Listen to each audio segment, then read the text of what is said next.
জনগণের সব অধিকার ফিরিয়ে আনতে কাজ করছে বিএনপি, এমন মন্তব্য করেছেন দলের স্থায়ী কমিটির সদস্য ডক্টর আব্দুল মঈন খান।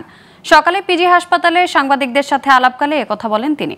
এর আগে চিকিৎসাধীন নাগরিক ঐক্যের আহ্বায়ক মাহমুদুর রহমান মান্নার শারীরিক খোঁজ নিতে ওই হাসপাতালে যান মঈন খান।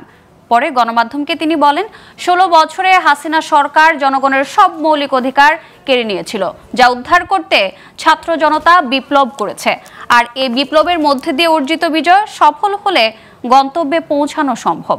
সেই লক্ষ্যে কাজ করছে বাংলাদেশ জাতীয়তাবাদী দল। মানুষের যে মৌলিক অধিকার, সেই মৌলিক অধিকারগুলো মানুষের ফিরিয়ে দিতে হবে এবং সেটা যে কারণেই কিন্তু আজকে ছাত্র জনতারা যে স্বৈরাচারী পরিবেশ সৃষ্টি করেছিল 15 বছর ধরে শেখ হাসিনা আওয়ামী লীগ সরকার তার বিরুদ্ধে প্রতিবাদ করেছে এবং তারা